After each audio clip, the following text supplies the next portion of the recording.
I never thought I'd be the one telling a story like this. From the outside, my marriage looked solid. Hell, from the inside it felt solid for a long time. We were partners in every sense of the word.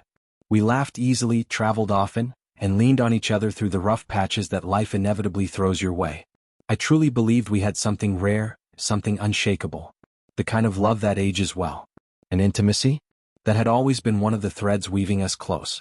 Not just sex, but closeness, warmth, that instinct to reach for one another just to feel connected. Until slowly, that thread began to fray. It started so subtly that I brushed it off at first. One night I reached out to her, not out of lust but love, routine, connection.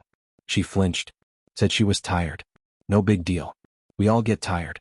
But then it happened again. And again. 2 weeks passed. Then a month. Then 2.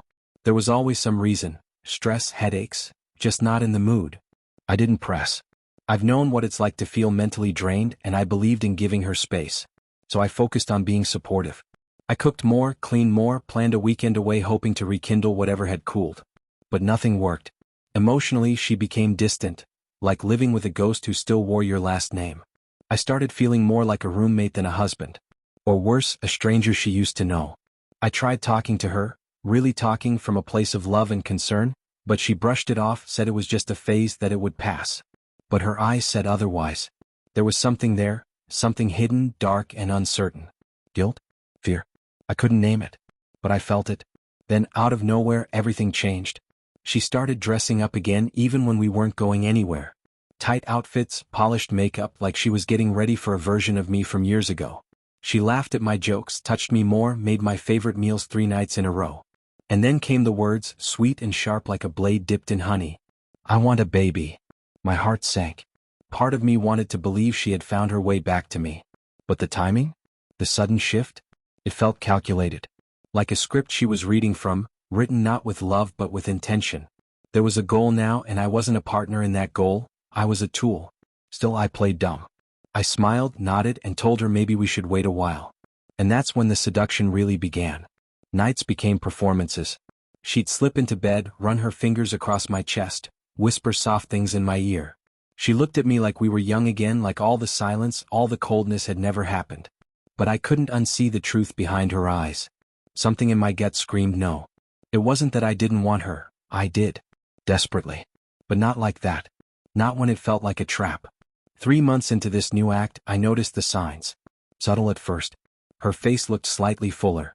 She stopped drinking wine at dinner. One morning, I saw her rush to the bathroom and throw up. I asked if she was okay. She smiled. And then she said it. I'm pregnant. Time froze. I hadn't touched her in over 5 months. I didn't say anything. Just stared at her, trying to keep my face from cracking. She stood there smiling like everything was okay. But inside I was unraveling.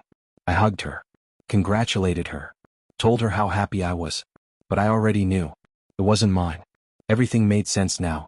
The rejection, the distance, the sudden shift. She'd been with someone else. And when the pregnancy test turned positive, she panicked. She needed a cover story. So she tried to seduce me, desperation wrapped in lingerie. She was hoping I'd fall for the illusion. That I'd reconnect with her just in time for the timeline to blur. But I never did. I never touched her again. After she broke the news, silence returned like a tidal wave. She kept trying, still acting, still hoping to rewrite the narrative.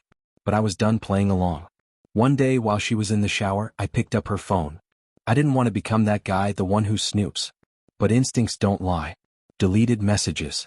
A name I recognized, someone from her gym. She said he was just helping her with her workouts. They weren't just working out. I confronted her. She denied it, then cried, begged, swore it didn't mean anything. Said she thought I didn't love her anymore. That she was lost. But by then I felt nothing. No rage. No heartbreak. Just silence inside me. That night I packed a small bag and left. I stayed with my brother. I told her she needed to figure out her life, because I wasn't going to raise another man's child. Since then I've been in therapy. I've leaned on my closest friends. I've kept the full truth to myself, mostly because I needed time to heal. To understand. To breathe. But I'm sharing it now, for whoever needs to hear it. Something feels wrong, trust your gut. You're not crazy. You're not paranoid. You're paying attention. I never got closure from her. But I found it in the truth. And sometimes, that's enough.